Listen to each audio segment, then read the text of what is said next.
السلام علیکم ورحمۃ اللہ وبرکاتہ۔ بسم اللہ الرحمن الرحیم۔ جی سامعین اکرام، میں ہوں محمد خان اور آپ دیکھ رہے ہیں Islamic teacher on line. Corona نے پوری دنیا میں تباہی مچا کے رکھی ہے۔ ایسی صورت میں لوگ افراط اور تفرید کا شکار ہیں۔ پوائنٹ کی بات یہ ہے کہ آیا اسباب اختیار کرنا، حفاظتی اقدامات اختیار کرنا، حفاظتی تدابیر اختیار کرنا، یہ اللہ تعالیٰ پر توکل اور بھروسے کے خلاف ہے یا نہیں؟ اس بارے میں آپ کو دو قسم کے لوگ ملیں گے۔ بعض لوگ یہ کہتے ہیں کہ حفاظتی تدابیر اور حفاظتی اقدامات اختیار کرنے کی کوئی ضرورت نہیں ہے، بس اللہ تعالیٰ کے ذات پر اعتماد اور بھروسہ ہے۔ اس میں کوئی شک نہیں ہے کہ اللہ تعالیٰ کی ذات پر ہمیں کامل یقین اور کامل بھروسہ ہے، لیکن ہماری شریعت نے ہمیں یہ تعلیم نہیں دی ہے کہ آپ بالکل معطل ہو کر ہاتھ پر ہاتھ مار کر بیٹھ جائیں اور کوئی بھی حفاظتی سبب، حفاظتی تدبیر، حفاظتی اقدامات اختیار نہ کریں۔ دوسری طرف آپ کو وہ لوگ ملیں گے جو کہتے ہیں کہ حفاظتی تدابیر اختیار کرنا، حفاظتی اقدامات اختیار کرنا اور حفاظتی اسباب اختیار کرنا، گویا انہوں نے اس کو ارباب کا درجہ دے دیا ہے۔ تو سبب کو سبب کے درجے میں رہنا چاہیے، اسباب کو ارباب نہیں بنانا چاہیے۔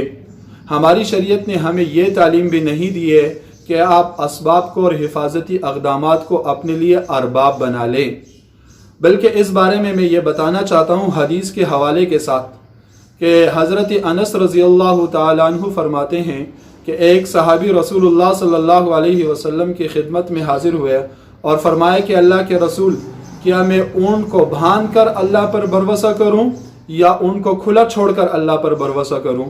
تو اللہ کے رسول صلی اللہ علیہ وسلم نے فرمایا، اونٹ کو باندھ کر اللہ تعالیٰ کی ذات پر بھروسہ کیجئے۔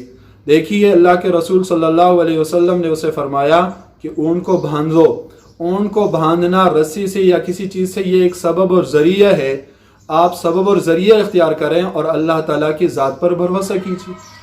اسی طرح غزوہ احد کے موقع پر رسول اللہ صلی اللہ علیہ وسلم نے 2 زرہ پہنی تھی۔ اللہ کے رسول صلی اللہ علیہ وسلم سے بڑھ کر کوئی اللہ تعالیٰ کی ذات پر توکل کرنے والا اور اعتماد اور بھروسہ کرنے والا کوئی اور ہو ہی نہیں سکتا، لیکن اللہ کے رسول صلی اللہ علیہ وسلم نے 2 زرہ پہن کر اپنی امت کو تعلیم یہی دی کہ حفاظتی تدابیر اختیار کرنا اور حفاظتی اقدامات اختیار کرنا یہ توکل اور بھروسے کے خلاف نہیں ہے۔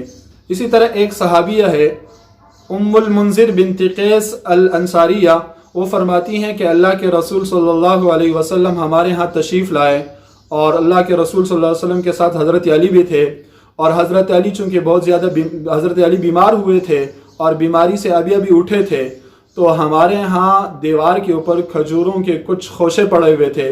رسول اللہ صلی اللہ علیہ وسلم ان کی طرف کھڑے ہوئے اور کھجور تناول فرمانے لگے۔ حضرت علی بھی کھڑے ہوئے اور کھجور تناول فرمانے لگے، تو رسول اللہ صلی اللہ علیہ وسلم نے فرمایا، مہ یا علی، اے علی مت کھائیں، انکا ناقح، اب ابھی بیماری سے اٹھے ہیں، اس لیے آپ کے لیے یہ صحیح نہیں ہے۔ اور پھر وہ صحابیہ فرماتی ہیں کہ جب میں نے جو اور چقندر تیار کر کے آپ کی خدمت میں پیش کیا، تو آپ نے حضرت علی سے فرمایا کہ علی یہ کھاؤ، فَإِنَّهُ أَنفَعُ لَكَ، یہ تیرے لیے زیادہ فائدہ مند ہے۔